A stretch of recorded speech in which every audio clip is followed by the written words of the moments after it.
And now I have the great honor to introduce a person I've had the incredible pleasure to represent. It took us 14 years to win this case, Dr. Aaron Westrick. Senator Grassley again mentioned him briefly, but I wanted us to add a couple points. Dr. Westrick has been a police officer since the 1980s. He's now a professor. He also part-time police. When he was a young officer, he was shot in the chest, right above the heart, by a criminal, and he would have died but for the bulletproof vest he was wearing. He understood what body armor means to not just law enforcement, but to the military, to all the first responders. So he got a great job, became the director of research for the largest body armor company in the United States, and he learned that the vests they were selling, thousands, tens of thousands, to every police department across this country and to the federal government, were defective. The company was making millions, and he had to make a choice. And he was the only person in the entire body armor industry, in the entire country, to stand up, to get those vests off the market, and eventually to hold every single company accountable. Dr. Aaron Westrick.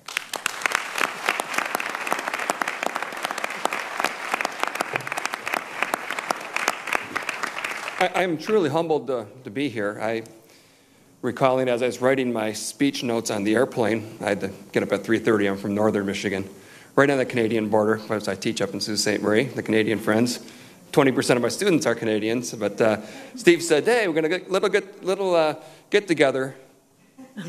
Senator Grassley will probably say something about you, and I'm in the company of all these great people, and I'm humbled. I've heard of many of the whistleblowers' work here. I've worked with Fred in roundabout ways. I teach forensic science, and some of the points that he's made, and the things he brought out in the crime lab situation with the FBI, remarkable. Jane, I'm completely taken back. Thank you, everyone, and I'm honored to be in such good company. I'm Aaron Westrick. I've been called many things: officer, sergeant, doctor, and rat. I'm a whistleblower. I expose fraud in the body armor industry. I'd like to note right off the bat that there are some companies in the body armor industry that did not participate using this defective Xylon product, but most did. And as Steve indicated, I was the only one that stood up. This luncheon is very significant for me for many reasons. First, the recognition and how to be with such great company. But it was also late in 2003 when my wife and I made a trip to talk to Attorney Cohn and the other attorneys in the National Whistleblower Center. Great people. And little I know that it would be 15 years later that things would come to a close, and they are, and we do appreciate that. But the biggest surprise, and it's already been mentioned by Jane and such other persons here, is that, and because it didn't always work out this way, is my family is still intact. I'd like to see a round of applause for the spouses of the whistleblowers.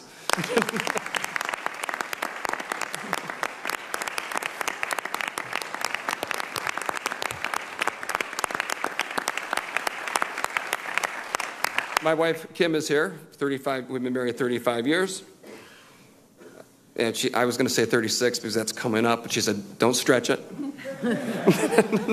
See how today goes. But we have a son, our son, he's been a police officer for 11 years now. My brother's a police officer.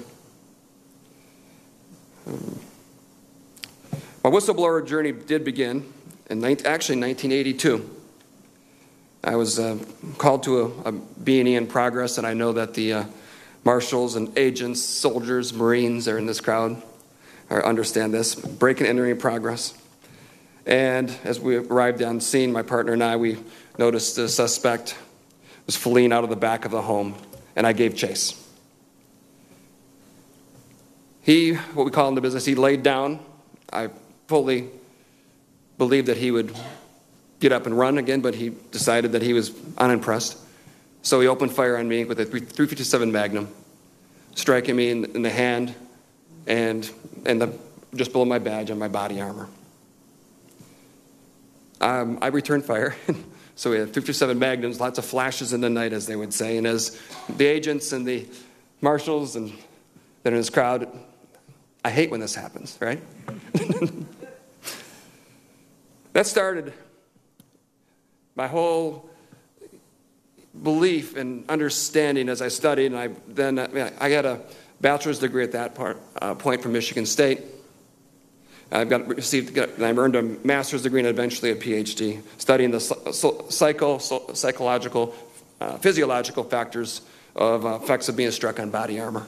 And it's kind of started this the importance of equipment. And the more I read, I realized that our officers, our agents, our Marines, our soldiers, be it weaponry, Halliburton, weaponry, armor, it's very important. Very, very important. You have to know it's going to perform to standard. You have to know it's going to do what it's supposed to do. A warrior's worst nightmare, a police officer's worst nightmare is his or her picking up her firearm and having it not work, as an example. That's the dream that they report most often. They have to be able, and so it became very important. It became a mission as I went through my studies. In 1996, I became a director at the world's largest, at the time, most successful body armor company. In 2001, as director of research, I noticed ballistic degradation in the main profit-making product, I might add, from the company. The product's name was Xylon. Quote, Kevlar on steroids, not Kevlar, so we're clear. I noticed within the inner channels, I made very clear, number one, I thought there was a problem. I noticed right away that I was immediately excluded from many things. I guess I was once quoted in a deposition, Steve might remember, quoting the Eagles, that I had to go eat lunch all by myself. They wanted to keep me around, I think, because sometimes it's worse to have the whistleblower outside the tent, right? But it was very, very rough. A lot of harassment even within the law enforcement community as things went on. But I stood tough with it. We placed the actual complaint. We got together in late 2003. And in 2004, of course, the complaint was filed in court, in federal district court, and put under seal. I recall coming to Washington, D.C., and meeting with many federal agents from many, many agencies. Young federal agent looked at me and he pulled me aside afterwards. He says, you understand what you're doing? He was supportive. And he said, you understand what you're doing? I said, yes. He says, you sure you understand? This is going to be tough. He was right. He was right. But we went forward. Thank you